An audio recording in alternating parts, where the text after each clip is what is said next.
Hello everyone, welcome back to my channel. My name is Elle, and today I'm going to be doing a messy and angsty romance recommendation video for you.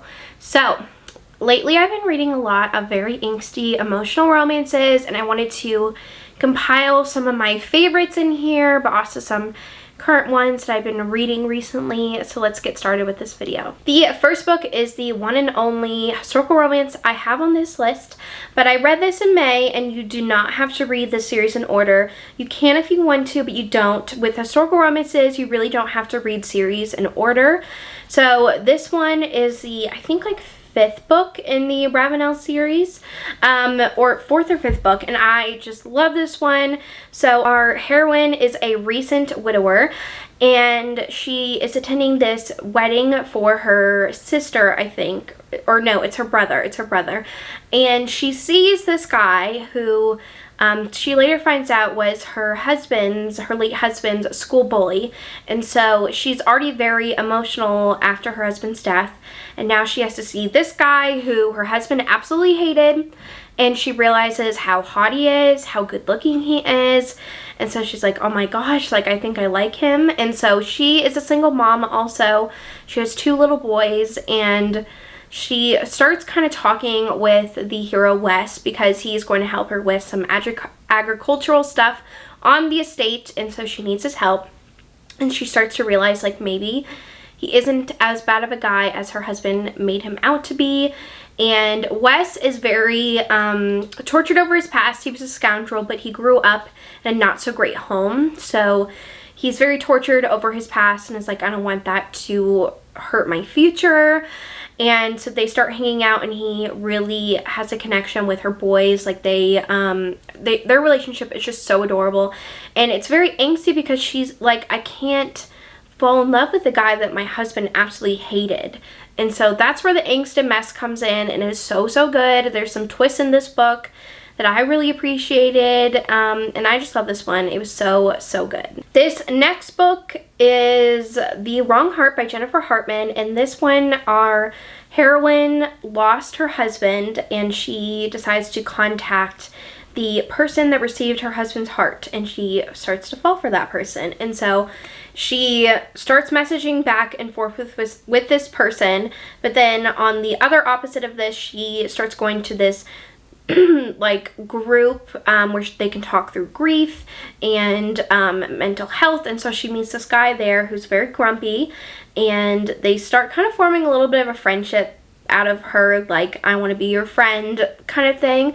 And even though through her grief she's very sunshiny, and I really love seeing that, and so they kind of strike up this friendship and start hanging out, and she starts falling for him, but then she's thinking about the guy who has her husband's heart, and it's just a very emotional story about grief and loss, but finding light at the end of the tunnel. And I just love this one so much. It's very angsty because she just doesn't want to fall for somebody that isn't her husband, and I just really love this one. This next book is called The Silent Waters by Brittany C. Cherry. So this one is very emotional and angsty. So our heroine goes through something very traumatic in her childhood, and the hero was her best friend all growing up, and now they've kind of depended on each other for years, and now he had to leave because he's actually in a band, and now he's come back in town, and they're reconnecting. And it's very angsty because she, after that experience, doesn't talk anymore. She was just so traumatized that she just doesn't speak anymore. And so and she doesn't leave her house because she is just so terrified of the outside world. And so they really have to go through so many hoops and trials to find their love for each other and find happiness. And it's just such a beautiful story. I loved this one so good. The next book I have is Bittersweet Heart by H. Hunting. This is a student-teacher romance, angsty, forbidden, taboo, reverse age gap.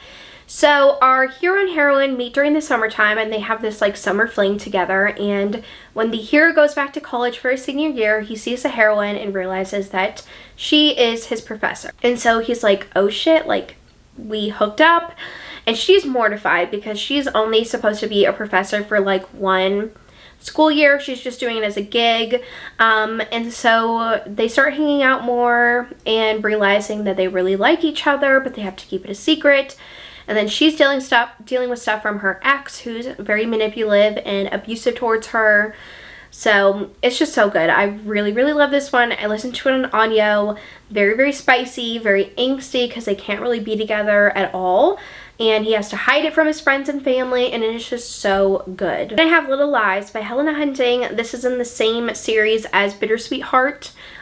This one is so good. So it is childhood best friends, but then hate to love. So our hero and heroine were best friends when they were younger. And during that time, the heroine went through something very traumatic, and she really depended on the hero a lot. And so their parents were like, you guys cannot depend on each other this much. So they kind of separated them. And so now it's years later, and they are seeing each other again for like the first time in college. And he really bullies, well, not bullies her, but like hates her. But he's just doing that because he knows that he loves her so much, and that like they cannot depend on each other ever again like that, because it was very toxic for both of them. And so they have to go through lots of things to figure out how they can be together. And it is so good. And she really thinks that he hates her, but then he does these things that makes her think otherwise. And I just love this one. It was so incredible. I love the angstiness of this, of like she loves him, but she also hates him. And it was just so good. The audiobooks for the series are amazing. Then I have Blame It on Tequila by Fiona Cole. This is a second chance rock star ex-step-siblings romance. So our hero and heroine were step-siblings in their like teens, and they started hanging out. And he has a band. He had a band in high school, and she would help him write lyrics. And then they started a relationship. But then something happens where the hero really hurts the heroine, and they don't see each other for years. And so now it's years later, and something kind of funny happens where her best friend gets on a live show with him. Like he picked her randomly, I guess. And then the heroine is with her best friend, and so she like sees him and he sees her, and he's like, oh my gosh, like how are you? And she just doesn't want anything to do with him. But then she is offered to go on tour with them and help write songs with him, because he's going through like a writer's block. And so that's when he's like, I still love you and I want to be with you. But she's like, no, you hurt me so badly. And it's really, really good. I love this one. The next book / series I want to share with you is Monster in His Eyes by James Darhauer. So this is a mafia romance, but the hero and heroine meet one night at basically a club, but he saw her before then. She's in college, and she saw him before then too, because he was like talking with her professor or something. So he helps her because she basically gets like drugged at a club. And so that kind of starts their like relationship. They start hanging out, and he is a lot older than her and very mysterious. And that's all I'm gonna say. And it's really, really good. She doesn't know that he's in the mafia at first. And it is just so good. So the angstiness that I talk about is in the second book.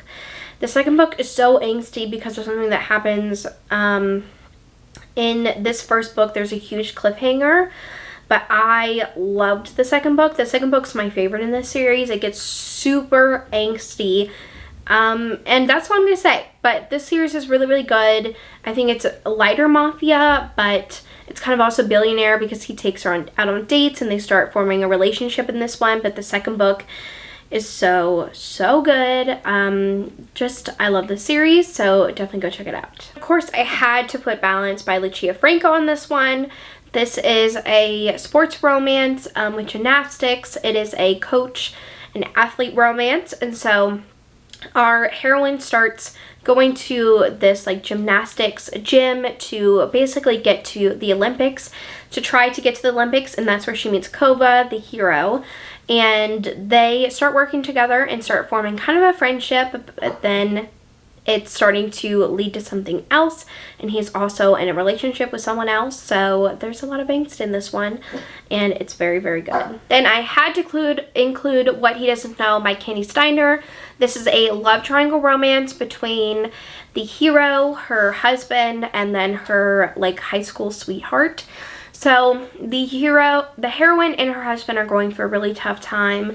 In like the past couple of years, this does deal with loss of children, so know that going in, that's a trigger for you. And they're just going through a lot of trials in their marriage. She just feels like he loves her, but he doesn't see her as like a person anymore, or like sees her for who she truly is anymore.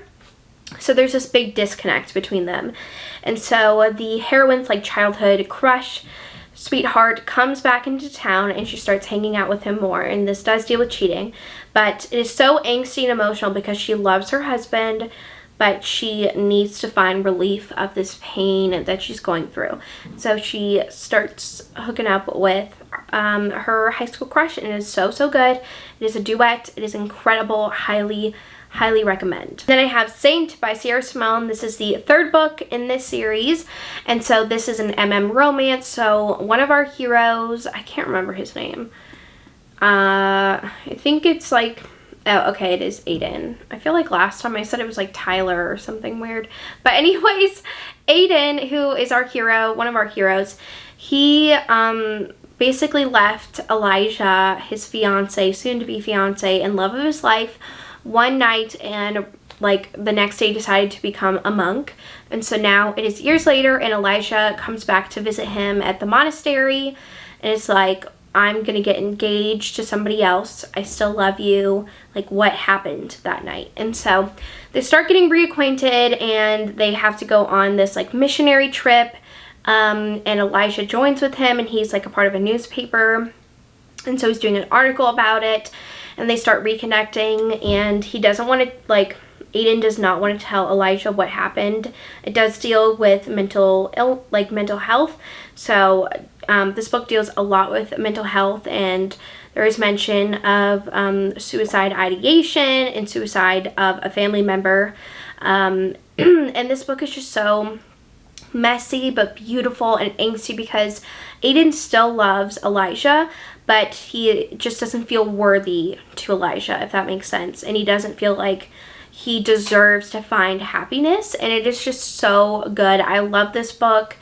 It was incredible. This book is just something else. So it's one of my favorites. I didn't want to like give too much away because I feel like it's good to go in blind, but definitely read the audiobook of this book series because it is incredible. The last book I'm going to share is What Was Meant to Be by Q.B. Tyler. This is a forbidden taboo romance. So they were actually in a relationship before, but then he broke up with her, and he is also like best friends with her parents. So he was like really worried about that coming out, and so he broke up with her, and now she's engaged to somebody else, and he is coming back into the picture, and he is just like, you cannot marry somebody else, you are going to be with me. And she's like, what? And so it is age gap. He's older than her. It's very spicy. It's very messy and angsty because she feels obligated to her fiance, but like her fiance does not compare to the hero. So I think this does deal with cheating. I can't remember. I think there's cheating involved, but it's just so good. I love this one. Very spicy time, very fun time, very taboo time. Just the best time all around with Q.B. Tyler's books, so definitely go check it out. Alright, well that is the end of this video. I hope you enjoyed hearing me talk about all of my favorite angsty romances. I did a video of this 3 months ago, but that was more low angst. This is a lot more like high angst books, very angsty books. So I want to thank you so much for watching this video, and I will see you guys in my next one. Bye.